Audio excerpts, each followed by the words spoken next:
ஏன் பொங்கலுக்கு 3000 ரூபாய் தரீங்க? ஏன் அது உங்களுக்கு என்ன வலிக்குது? ஏன் தரக்கூடாதா? பொதுமக்கள்கிட்ட பொதுமக்களை இவர் வெளியில் வந்தாருன்னா விடாதீங்க. உங்களுக்கு கொடுக்குற அந்த 3000 ரூபாய் கொடுக்கக்கூடாதுன்னு எங்களை பற்றி தவறா நீங்கள் கற்பனை பண்ணி பேசுறதே நீங்கள் தான். அதுக்கு கதை வசனம் டைரக்ஷன் எல்லாமே சீமான் அண்டு தடா ரஹீம் போன்றவர்கள் எழுதக்கூடியது தான் இது. இதுக்கெல்லாம் முத்தாறு வச்சது போல எடப்பாடி பழனிசாமி இப்போ ஒரு தம்பி புறப்பட்டு வந்திருக்கு, விஜய்னு ஒரு தம்பி. கடந்த ஆண்டு கொடுத்தாங்களா? சும்மா இருங்க. அதுக்கு முந்தைய ஆண்டு கொடுத்தாங்களா? அதுக்கு முந்தைய ஆண்டு கொடுத்தாங்களா? அதுக்கு முந்தைய ஆண்டு ஒளிவு போல வெள்ளமும் உபயோகத்து பயன்படுத்தாத ரவையும் கொடுத்து அசிங்கப்படுத்தினாங்க. ஏமா இருக்குங்களா? அப்போ போன வருஷம் கொடுக்கல, அதுக்கு முந்தைய வருஷம் கொடுக்கல, இப்போ திடீர்னு கொடுக்க வேண்டியன்னா இந்த ஓட்டு எனக்கு போட்டுருங்க, அப்படிதானே? பல லட்சம் கோடி ரூபாய் திரும்ப நீங்க இந்த மாதிரி பேசுனீங்கன்னா உங்களுக்கு வீடு போய் சேர மாட்டீங்க. ஊழல் பண்றதுக்கு எவ்வளவு திறமை இருக்கோ அந்த ஊழல் பண்றதுல இருந்து தப்பிக்கிறதுக்கு அதோட பெரிய திறமைக்காரங்க. அத மக்களோட வாய் அடைக்கிறதுக்காக அப்படி பேசிட்டு அப்புறம் 20 ரூபாய் அது என்னன்னா இஸ்லாமிய மக்களை நாங்க தான் உங்களுக்கு பாதுகாவல்ன்ற மாதிரி ஒரு பிம்பத்தை ஏற்படுத்திட்டு உள்ளுக்குள்ள பாஜகவுக்கு மாமா வேலை பண்ணிட்டு இருக்குது தான் திமுக. இப்ப வீடியோ இருக்குன்ற இல்லையா? காட்டும் ஐயா, வீடியோ காட்டும். என்னத்த வீடியோ காட்டும்? வீடியோ இருக்குன்ற இல்ல. இந்த மாதிரி வழக்கு போடுங்க. பொய்யிலே பிறந்து பொய்யிலே வளர்ந்து பொய்யே பேசுகின்றவங்க நீங்க திமுக இல்ல, உங்களை போல இந்த எதிர்கட்சிகள் தான். அதுலயும் எக்ஸ்பெஷலி அந்த முஸ்லிம் சகோதரர்களுக்கு எதிரான நபர்னா நீங்க தான்.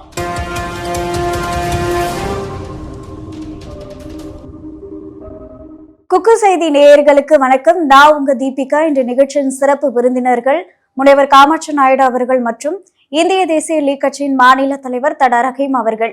இருவருக்கும் வணக்கம் சார். சார், விஜய் அவர்களுக்கு ஏதாவது ஒரு சிக்கல்னா முதல்ல காங்கிரஸ் வராங்க. இது மோடி மீது இருக்கக்கூடிய எதிர்ப்பா இல்லைன்னா விஜய் அவர்கள் கூட, அதாவது விஜய் அவர்கள் மீது பாசமா? இல்ல, விஜய் மீது பாசம்லாம் இல்லை. இதன் மூலியமா திமுகவுக்கு ஒரு விதமான அச்சுறுத்தல். இவங்களும் சும்மா இல்லை, திமுக அப்படி எல்லாம் மிரட்டினா தான் ஒழுங்காக அந்த சீட்டு கொடுப்பாங்க. இல்லைன்னு சொன்னால் கடந்த முறை கொடுத்ததோட கம்மியாக கொடுத்த வாய்ப்பு இருக்குது.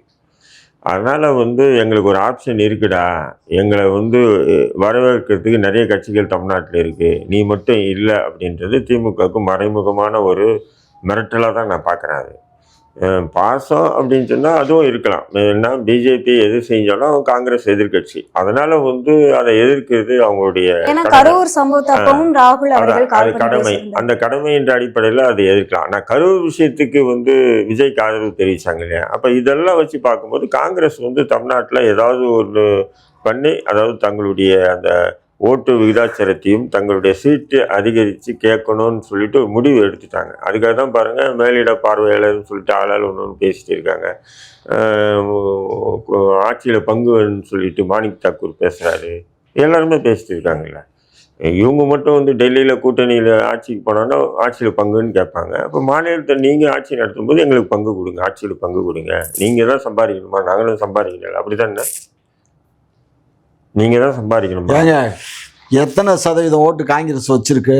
எத்தனை சதவீதங்க? 2-3% ஓட்டை வச்சுக்கிட்டு ஆட்சியிலையும் பங்கு வேணும். போன தடவை கொடுத்த இருங்க சார், போன தடவை கொடுத்த தொகுதியில எத்தனை தொகுதி நீ ஜெயிச்சிருக்க? ஜெயிச்ச தொகுதியை வாங்கிக்கோ, அவ்வளவுதான். சும்மா ஏதோ கதையை போட்டு நான் என்ன சொல்றேன், அவங்ககிட்ட ஓட்டு வங்கி இல்ல. ஓட்டு என்ன மயிர் இருக்கு? ஒரு மாசம் இல்ல, அந்த மயிருக்கு எதுக்கு நீங்க அவனுக்கு கூப்பிட்டு சீட்டு கொடுத்து என்ன செய்யறது? ஆரம்பத்துல இருந்து அது கலைஞர் காலத்துல இருந்து அது வச்சாச்சு இல்ல, அவ்வளவுதான். அதற்காக தான் அவங்கள நீங்க கூட்டணிக்கு வச்சிருக்கீங்க. இந்திரா காந்தி காலத்துல இருந்து இந்திராவின் நேருவின் மகளே வருக, நிலையான ஆட்சி தருகன்னு என்னைக்கு எங்க முத்தமிழறிஞர் டாக்டர் கலைஞர் பீச் மாநாட்டுல சொன்னாரோ அதே நாளையில இருந்து நாங்க எந்த ஆதாயமும் இல்லாம யாரையும் வச்சுக்க மாட்டாங்க. மண்டவடையும் போது ரத்தம் வந்தது, அதை பத்தி சொன்னாங்க. அங்க சும்மா இருமையா, அவரு சொன்னாருன்னு எந்த இதுல சொன்னாங்க? யார் சொன்னா? சொல்லவே இல்லையா? அதெல்லாம் அவரு சொல்லல. என்ன சொன்னாரு? அந்த ரத்தம் தானே, என்ன கன்ஃபார்ம் பண்றீங்க அப்படின்னாரு. இதுல என்ன தப்பு? சும்மா இந்த வேலையெல்லாம் வச்சுக்காதீங்க. அதனால திமுக காங்கிரஸ் உறவு இப்போ தற்சமயத்துக்கு ஒரு விதமான பதட்டமா தான் இருக்காங்க. ஒரு பதட்டம் இல்ல, ஆதரவுல சில காங்கிரஸ் தலைவர்கள் இருக்காங்க. திமுக கூட்டணிட்டு வெளியே போகணும்னு சொல்லி சில காங்கிரஸ் தலைவர் இருக்காங்க. சில காங்கிரஸ் தலைவர்கள் வந்து எப்படியோ அதிகமான சீட்டுகளை நம்ம பெறணும்னு சொல்லி சில 3 விதமான காங்கிரஸ் கட்சியில வந்து 3 விதமான மொத்தம் இருக்கிறத 40 பேருமா, 40 பேர்த்துல 3 பிரிவா இருக்கானுங்கம்மா. அவன் பிள்ளைக்கு சீட்டு கிடைக்குமா, இவன் பிள்ளைக்கு சீட்டு கிடைக்குமான்னு இந்த அழகிரி மாதிரி அயோக்கியங்கள்லாம் வந்து நாட்டை கெடுத்து குட்டிச்சவர். அவன் காங்கிரஸ் கமிட்டி தலைவரா இருக்கும்போது என்ன புடுங்குனா என்ன கட்சியை ஸ்டாலின் அண்ணில காங்கிரஸ் அழகிரி எம்பியா இருந்தாரு. அவர் தான் தமிழ்நாடு காங்கிரஸ் இருமையா தமிழ்நாடு காங்கிரஸ் கமிட்டி தலைவரா இருந்தாருல, எம்பியா இருந்தாருல. என்ன பண்ணாரு அவரு?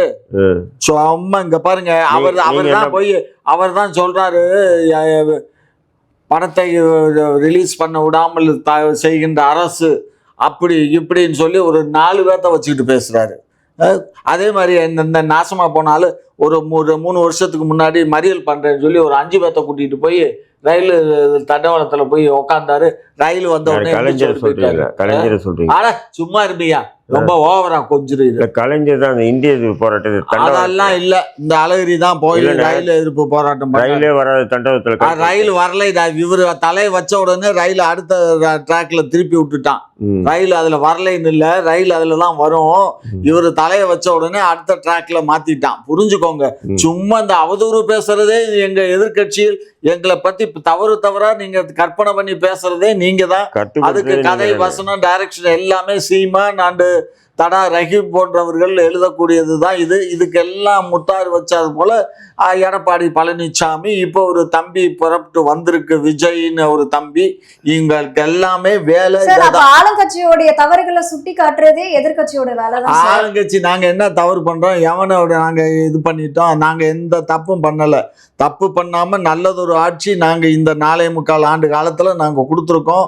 அது மக்களுக்கு தெரியும், பொதுமக்களுக்கு தெரியும், எங்களுக்கு வாக்களிச்ச மக்களுக்கு தெரியும். இந்த வாக்களிச்ச மக்களுக்கு தெரியும், எங்களுக்கு மீண்டும் ஆட்சி பொறுப்புல உட்கார வைப்பாங்க அப்படின்ற நம்பிக்கை உங்களுக்கு இருந்தா ஏன் உங்களுக்கு 3000 ரூபாய் தரீங்க?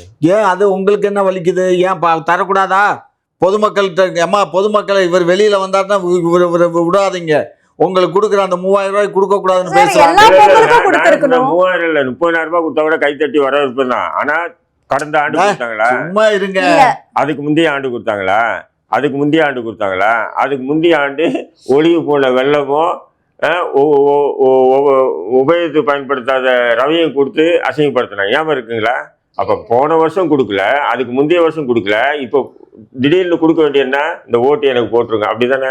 நீங்க தான் நல்லாட்சி பண்ணியிருந்தோம், நீங்க ஏன்டா இப்படி பிச்சை எடுக்கிறீங்க ஓட்டுக்கு? நாங்க ஒன்றும் பிச்சை எடுக்கலங்க, மக்கள்கிட்ட நாங்க பிச்சை கேட்கறதுனால தப்பு இல்லைங்க. எங்க மக்கள் எங்க நாடு, நாங்க எங்க மக்கள்கிட்ட நாங்க பிச்சையும் எடுப்போம், நாங்க அதிகாரமாவும் போடுங்கன்னு கேட்போம். அது எங்களுடைய இஷ்டம். அதை நீங்க வந்து விமர்சனம் பண்ண வேண்டிய அவசியம் இல்லை. அது தனி மனித உரிமை தானே. நீங்க எப்படி தனி மனித உரிமை கிடையாது. மக்களே இவங்க காசு எவ்வளவுனா கொடுக்கட்டும், அது உங்க அப்பா வீட்டு காசு கொடுத்தா பரவாயில்ல. அண்ணா அறிவாலயத்தில் சம்பாதிச்சு வச்சிருக்கீங்களே, உள்நாடு வெளிநாடு முதலீடு பண்ணி வச்சிருக்கீங்களே, ஆயிரக்கணக்கான லட்சக்கணக்கான கோடி ரூபாயிலிருந்து எடுத்து மக்களுக்கு கொடுத்தீங்கன்னா நம்மளே கைத்தட்டி வர இருக்கலாம். நீங்க என்ன பண்றீங்க? வெளிநாட்டிலிருந்து கடனை வாங்கி நீங்க கொடுக்குறீங்க. இது என்ன ஆகும்? கொடுத்த மக்களே அந்த கடனுக்கு உள்ளாகிறாங்க. மக்களையா கட்டிங்க? என்ன மக்களையா கட்டிங்க? திமுக ஆட்சி 1000 கோடி 2000 கோடி திமுக ஆட்சி வரதுக்கு முன்னாடி 4 லட்சம் கோடி கிட்டத்தட்ட வந்து கடன் இருந்துதான். திமுக ஆட்சி வந்த உடனே இந்த 4.5 ஆண்டு ஆட்சியிலே பார்த்தீங்கன்னா இவங்க ஒரு 4 லட்சம் கோடி எக்ஸ்ட்ரா இவங்க வாங்கியிருக்காங்க, கடனை வாங்கியிருக்காங்க. இந்த 4 லட்சம் கோடியை இவங்க என்னடா பண்ணாங்கன்னு கேட்டால் மாநிலத்தின வந்து கட்டமைப்பை வந்து உருவாக்குனாங்க. அந்த கட்டமைப்பை உருவாக்குனன்ற லிஸ்ட்டு பார்த்தாவே அதுவே 80% 70% தான் செலவு பண்ணியிருக்காங்க. மீதி 30% பணம் குறைஞ்சது 1 லட்சம் கோடி கிட்ட வந்து பணம் எங்கன்னா இல்லை. அது பற்றி வெள்ளை அறிக்கை கொடுங்கன்னு சொல்லி எதிர்கட்சி தலைவர் உட்பட எல்லாருமே கோரிக்கை வச்சாச்சு. இதுவரை எந்த அறிக்கையும் கொடுக்கல இவங்க. புரியுதுங்களா? அப்போ திமுக வந்து உண்மையிலே நல்லாட்சி பண்ணியிருந்தாங்கன்னா மக்களாக ஓட்டு போட போகிறாங்க. இப்படி நீங்கள் கீழே இறங்கி லேப்டாப்பு மாணவர்களுக்கு வீட்டுக்கு 3000 ரூபாய் ஏங்க உங்களுக்கு போன வருஷம் ஏன் கொடுக்கலன்னு கேக்குறேன். போன வருஷம் கொடுக்குறோம், போன வருஷத்துக்கு முன்ன வருஷம் நீங்க பொங்கலுக்கு கொடுங்க. எங்களுக்கு அரசு எப்ப கொடுக்கணும்னு நினைக்குதோ, அரசு நினைக்குது, அரசு தேர்தல் எப்போ வருதோ அப்பதான் நாங்க கொடுப்போம். கொடுக்குறோம். எப்படி பீகார்ல வந்து பாஜக வந்து 10,000 ரூபாய் மகளிருக்கு கொடுத்தாங்களோ, கொடுத்து ஓட்டை வாங்கினாங்களோ, அதே மாதிரி இவங்க வந்து கொஞ்சம் டென்ட்டை மாத்தி 3,000 ரூபாய் கொடுத்து ஓட்டு வாங்க பாக்குறாங்க. அப்புறம் என்ன மயிருக்கு நீங்க என்ன பேசுறீங்க? நல்லாட்சி பண்ணோம், நான் அந்த ஆட்சி பண்ணோம்னு சொல்லி என்ன பேசுறீங்க? 4 ஆண்டு ஆட்சியில என்னென்ன பண்ணிருக்கீங்க அக்கிரம அந்நியங்களுக்கு மக்கள் அறிவாங்க. ஆமா ஆமா. இல்ல நாங்க என்ன பண்ணோன்றது மக்களுக்கு தெரியும். அது நாங்க சொல்லணும்னு அவசியம் கிடையாது. வெள்ளை அறிக்கை நான் என்ன சொல்றேன், நீங்க செஞ்சிருந்ததானே மக்களுக்கு தெரியும்.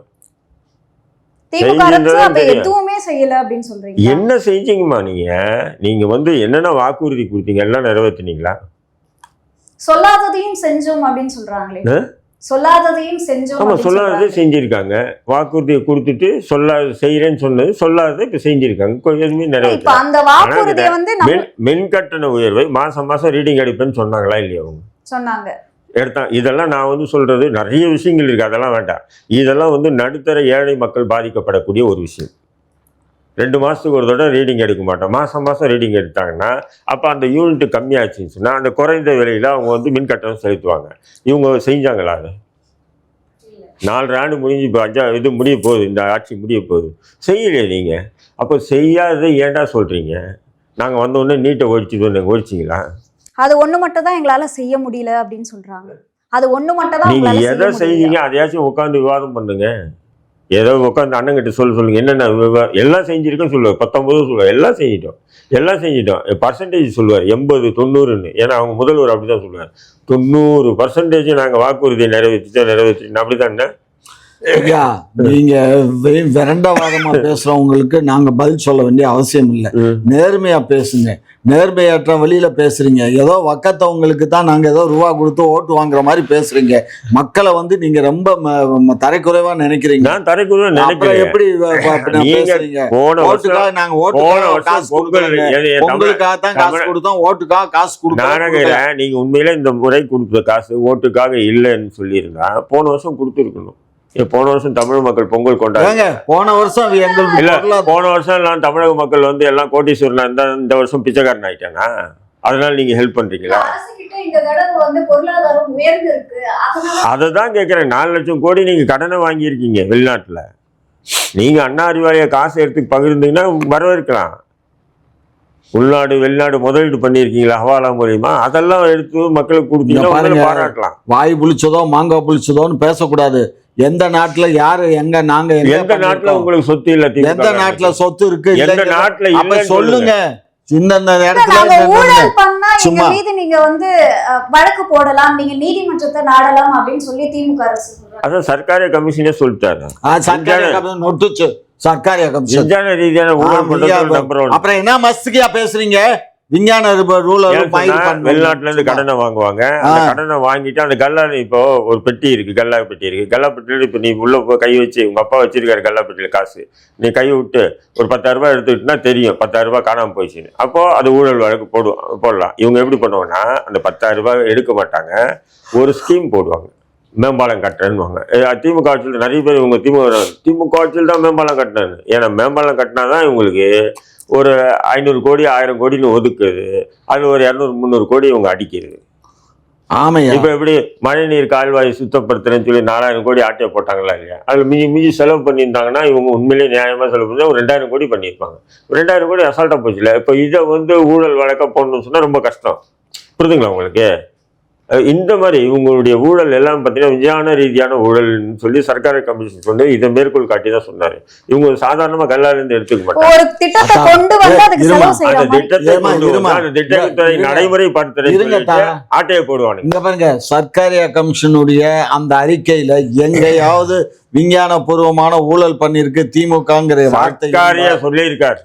அதெல்லாம் சொன்னாரும் நொட்டாருலாம் எழுத்துப்பூர்வமா இருக்கணும். எழுத்துப்பூர்வமா இருக்கா? எழுத்துப்பூர்வமா இருக்கா? சும்மா இருங்க. எழுத்துப்பூர்வமா அவருடைய அறிக்கையில கொடுத்திருக்காரு. இந்த வேலையெல்லாம் இங்க வச்சுக்க கூடாது. அதெல்லாம் எழுத்துப்பூர்வமா அவருடைய அறிக்கையில அவருடைய ஆர்டர்ல இருக்கா? இல்லாம பேசுறோம். இல்லாம தான் பேசுறீங்க. ஏதோ ஒரு நாய் ஒரு புறம்போக்கு எவனா சொன்னதை புடிச்சுக்கிட்டு எல்லாம் தொங்கிட்டு கிடக்கீங்க. எங்கேயுமே வந்து கலைஞர் அந்த மாதிரி சொல்லல, வைக்கல. கலைஞர் விசாரணைக்கு அவரை கூப்பிடல, புரிஞ்சுக்கோங்க. சும்மா ஏதோ கமிஷன் எதுக்கு வச்சாங்க? கமிஷன் வச்சாக்க அந்த கமிஷன் என்ன ஆச்சு? கமிஷனுடைய அறிக்கையை படிங்க சார். உங்க கூகுள்ல போங்க சார், கமிஷன் அறிக்கை இருக்கு சார். 22 பக்கமா 26 பக்கம் இருக்கு. படிச்சு பாருங்க. நாங்க படிச்சுட்டோம். எங்கேயுமே வந்து சர்க்காரியா கமிஷன்ல வந்து இது விஞ்ஞான கரையான் தின்னுபிடிச்சு, இது பண்ணிச்சுன்னு எறும்பு தின்னுபிடிச்சு அப்படிங்கறதே இல்ல. 2G ஊழலே மறைச்சவங்க நீங்க. 2G ஊழல் யாரையா மறைச்சா? யாரு மறைச்சா? நீதிமன்றமே எங்க மேல குற்றம் இல்லைன்னு சொல்லி எங்களை விடுதலை பண்ணுச்சு. சும்மா இந்த வேலையில உலகமே அதிர்ச்சி. காங்கிரஸ் ஆட்சி போய் பிஜேபி வரணும்ன்ற வந்ததுக்கு காரணம் யாருன்னா திமுக தான். இவங்க கூட்டணி 2Gல அடிச்சல் ஊழல், பல லட்சம் கோடி ரூபாய் திரும்ப திரும்ப நீங்க இந்த மாதிரி பேசுனீங்கன்னா உங்களுக்கு வீடு போய் சேர மாட்டீங்க.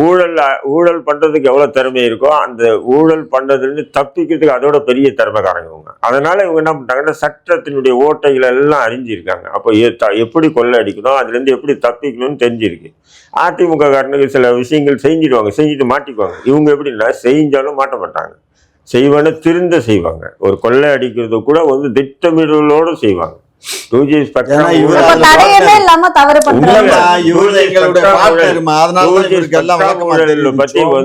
அமெரிக்கா ஊடகங்களே தலைப்பு செய்தியை எழுதினாங்க. 1-2 இல்ல, காற்றாலை அதே இல்லைன்னு சொல்லி வாதாடக்கூடிய ஒரு கூட்டம். நீதிமன்றத்துல எவ்வளவு நாள் கேஸ் நடந்து விடுதலை ஆச்சா இல்லையா? ஐயா என்ன பேசுறீங்க? நீதிமன்றம்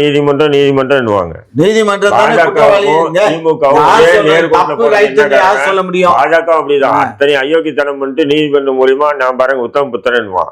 அதே மாதிரிதான் திமுக காரன் அவ்வளவு அயோக்கியத்தனம் பண்ணிட்டு நான் பாருங்க உத்தம புத்திரன்வான். இவங்க 2 பேருக்குள்ள ஒரே பாலிசி தான். அவன் வந்து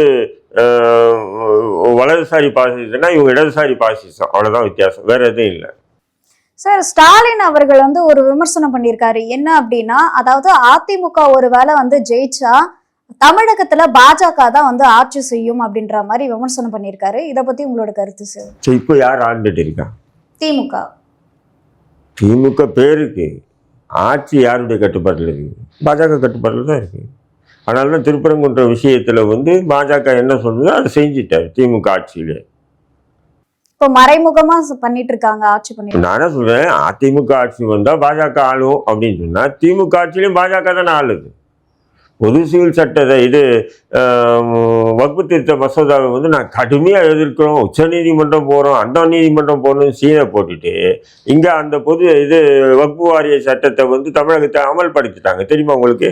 உமீத் என்ற அந்த வகுப்பு வாரிய திருத்த சட்டத்தை அமல்படுத்திட்டாங்க. அப்போ இது என்ன ஒரு அயோக்கியத்தனமானது தானே? இது சிறுபான்மை இஸ்லாமிய மக்களை வந்து உங்களை நம்பி இருக்கக்கூடிய இஸ்லாமிய மக்களை வந்து ஏமாற்று வேலை தானே. இது பொது தளத்துல வந்து இஸ்லாமிய அமைப்பு தலைவர்கள் தான் பேசணும், இஸ்லாமிய அறிஞ பெருமக்கள் பேசணும். எவன் பேசுறான்? எல்லாம் அண்ணா அறிவாலயத்துல அடிமைகளாக்கி வச்சிருக்கானுங்க.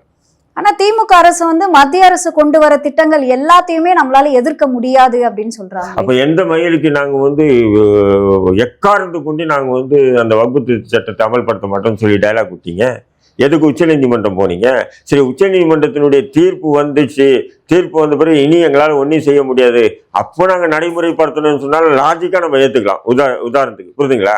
உச்ச நீதிமன்றத்தில் அந்த வழக்கு நிலுவையில் இருக்கும்போது அவசரமாக நீங்கள் வக்பு திருத்த மசோதாவை தமிழ்நாட்டில் வந்து வக்ஃப் போர்டு சேர்மனை போட்டீங்க, மெம்பர்ஷிப்பை போட்டீங்க, எல்லாமே முறைப்படுத்தி கொண்டு வந்துட்டீங்களே.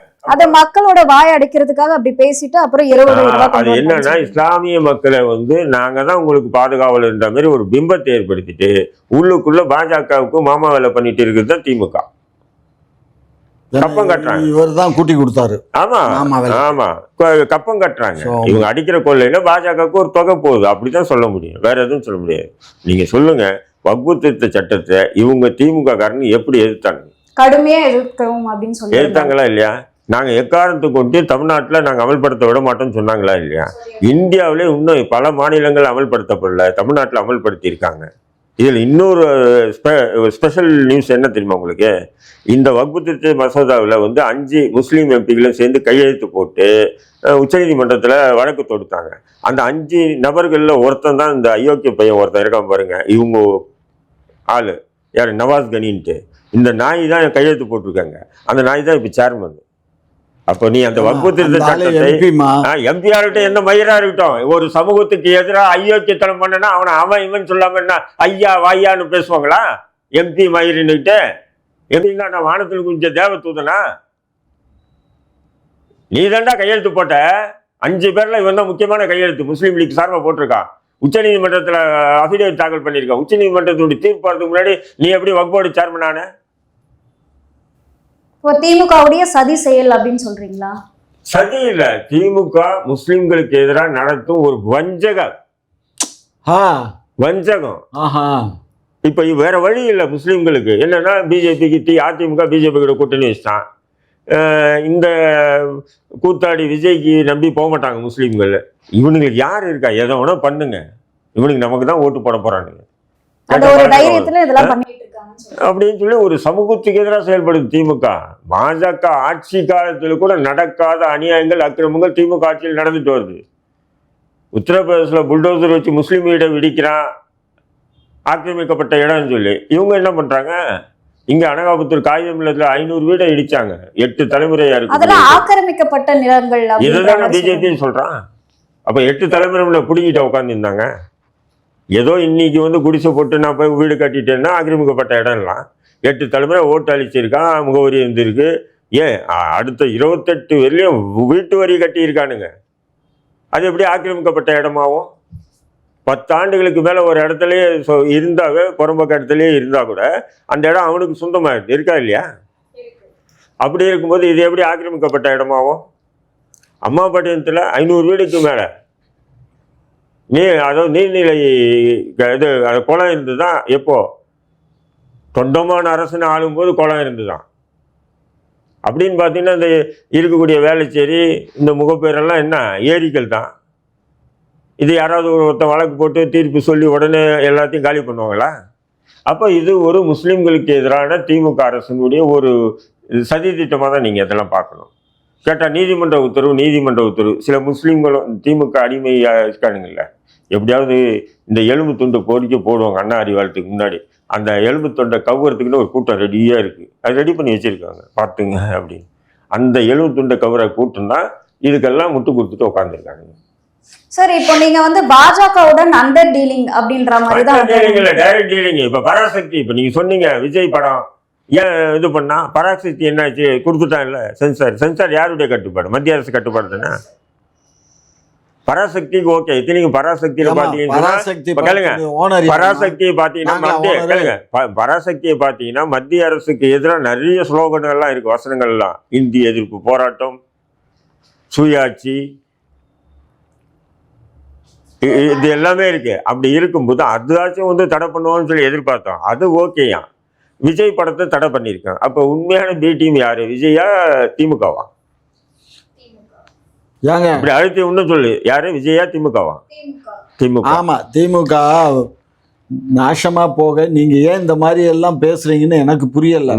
நாங்க எப்பவுமே நாங்க பாரதிய ஜனதா கட்சிக்கு அன்னைக்கு தெரியாம கொடுத்த அந்த கூட்டணிக்கு அப்புறம் நாங்க அவங்கள வெறுத்து ஒதுக்கியாச்சு. அவங்களோட எங்களுக்கு ஒட்டும் இல்ல உறவும் இல்ல. இது ப்ரொடியூசர் அவங்க யாரோ ஒருத்தன் படத்தை தயார் ஒட்டும் இல்ல உறவும் இல்லை என்பது மேலோட்டமான அதெல்லாம் கிடையாது, மேலோட்டம் கிடையாது. இதே சமீபத்துல முதல்வர் டெல்லிக்கு போய் நிதி ஆயோக் கூட்டத்தில் கலந்துக்கிட்டாரா இல்லையா? அதுல என்ன உங்களுக்கு வலிக்குது? வலிக்கல, அவசரப்படாது. அவசரம் அங்க போய் பிரதமரை வானளவுக்கு பாராட்டினாரு. அது எப்படின்னு சொன்னா 2040 இப்போ 2026 நடக்குது இல்லையா, 2040க்குள்ள இந்தியாவை வல்லரசாக்க தொலைநோக்கு பார்வையோடு நம்முடைய பிரதமர் இரவு பகலாக கஷ்டப்படுகின்றார். இதை பேசியிருக்காரா இல்லையா? மறுக்க சொல்லுங்க. அப்போ நீங்க இங்க எந்த மோடி வந்தாலும் எங்களை ஒன்றும் பண்ண முடியாது, எந்த டாடி வந்தாலும் டைலாக் விடுறீங்க. அங்க மோடி கிட்ட போய் ஏன் காலில் விழுறீங்க? நாங்க காலில் விழுந்தோம். இல்ல ஏன்பா அப்படி பேசுனீங்க? 2004 பேசி வீடியோக்களே இருக்கு. 2040க்குள்ள இந்தியாவை உலக அளவில் வல்லரசாக்கிறதுக்கு உண்டான தொலைநோக்கு செயல் திட்டங்களை நம்முடைய பிரதமர் மோடி அவர்கள் இரவு பகல் பாராமல் உழைக்கிறாருன்னு சொல்லி பேசியிருக்காங்க. இது எவ்வளவு பெரிய இப்ப தமிழகத்துல திட்டுற மாதிரி திட்டிட்டு அங்க போய் நீங்க வந்து உறவு கொண்டாடுறீங்க. திட்டி டெல்லியில போய் இந்த வார்த்தையை பேசவே இல்லை. இது பூரா இட்டுக்கட்ட செய்தி, தவறான செய்தி. காட்டுங்க, வீடியோ இருந்தா காட்டுங்க. நான் பேசக்கூடிய இந்த பேச்சு தவறுன்னு இருந்ததுன்னா என் மேல மாநகராட்சி வழக்கு போடும். இப்ப வீடியோ இருக்குன்ற இல்லையா, காட்டும் ஐயா, வீடியோ காட்டும். என்னத்த வீடியோ காட்டும்? வீடியோ இருக்குன்ற இல்ல, இந்த மாதிரி வழக்கு போடுங்க. பொய்யிலே பிறந்து பொய்யிலே வளர்ந்து பொய்யே பேசுகின்றவங்க நீங்க திமுக இல்ல, உங்களை போல இந்த எதிர்கட்சிகள் தான். அதுலயும் எக்ஸ்பெஷலி அந்த முஸ்லிம் சகோதரர்களுக்கு எதிரான நபர்னா நீங்க தான். ஐயோ, பேருக்கு தான் இஸ்லாம். 2002 வந்து ஆயிரக்கணக்கான முஸ்லிம்களை குஜராத்ல கொண்டு போய் பாஜக கூட கூட்டணி வச்சுட்டு இருந்தது யாரு? ஏங்க, நாங்க கூட்டணி வச்ச பின்னாடி தாங்க இன்சிடென்ட் நடந்துச்சு. அதுக்கு முன்னாடி நடந்திருந்தா நாங்க போயிருக்க மாட்டோம் கூட்டணி. இல்ல, நீங்க கூட்டணியில் தானே இருந்தீங்க. முஸ்லிம்களை கொண்டு ஒரு மாநிலத்துல ஒரு இன அழிப்பு எதிராக செயல்படுறாங்க. அது எப்படி இன அழிப்புன்னு சொல்ல முடியும்? எதிர்ப்பு இல்ல, கூட்டணி விட்டு விலக்குன்னா ஆட்சி கவுன் இல்ல. ஆட்சி கவுன் தான் ஜனாதிபதி ஆட்சி இல்லையா? ஜனாதிபதி ஆட்சி தான் அங்க நடந்த கலவரம் நிறுத்தப்படுமா இல்லையா? அப்போ இவருடைய முதல்வர் என்ன தெரியுமா சொன்னாரு? அன்றைய முதல்வர் கலைஞர், அது அந்த மாநில பிரச்சனை, அதிலெல்லாம் நம்ம தலையிட முடியாதுங்க சொன்னாரு. உண்மைதான். அதுல என்ன இருக்கு? அடுத்த மாநிலத்தில் நடக்கிறது நம்ம எப்படி தலையிட முடியும்? அப்ப நீங்க கூட்டணியில இருந்து ஒரு சமூகத்துக்கு எதிராக செயல்படுறாங்க, அதுக்கு நீங்க விலக்கு பிடிச்சிட்டு இந்த ஆளுங்க இன்னைக்கு ஏதோ பாஜக எதிர்ப்பு பாசிச எதிர்ப்புன்றாங்க. ஏன் இதே பாஜக தமிழ்நாட்டில் வந்து சட்டமன்றத்துக்கு முதல் பாஜக கால் வச்சு யாருடைய தேவையில்லை. திமுக கூட்டணியில் 2001 தான் எச் ராஜாவே சட்டமன்ற உறுப்பினர் ஆக்கி அழகு பார்த்தது திமுக இல்லைன்னு சொல்லுங்க. இதே தமிழ்நாட்டில இருந்தா 1999 4 பாராளுமன்ற உறுப்பினர்களை பாஜக பாராளுமன்ற உறுப்பினர்களை தேர்ந்தெடுத்து பாராளுமன்றத்துக்கு தமிழ்நாட்டில இருந்து போனாங்கன்னு சொன்னா திமுக கூட்டணியில இருந்துதான். அதிமுக கூட்டணியில இருந்தா போனாங்களா? அப்போ இவங்க ஏதோ பத்திரமாட்டு தங்கன்ற மாதிரி பேசிக்கிறாங்க பாரு. பாஜக பாசிசம் ஆகுன்றானுங்க. இதெல்லாம் பேச சொல்லுங்க. இந்த திமுக அடிமைகளுக்கு இதெல்லாம் பேச சொல்லுங்கன்றேன். பேச மாட்டானுங்க. நாங்க பேசுவோங்க. எப்ப பேசணும்? ஓடிட்டு உட்கார்ந்து இருப்பானுங்க. கால நேரம் பார்த்து தான் நாங்க பேச முடியும். எப்ப பேசணும், எப்ப சொல்லுவானுங்க. பிரச்சனை நடக்கும்போது தான் நீங்க பேசணும். என்ன பிரச்சனை கொல்ல வந்துச்சு? ஒன்னும் வரல, எல்லாம் நல்லா தான். அனகாபூர் கதை விடுறாரு. நீதிமன்றத்தினுடைய உத்தரவுக்கு எனக்கு தான் அது காலி பண்ணப்பட்டதே தவிர நீதிமன்றத்து உத்தரவு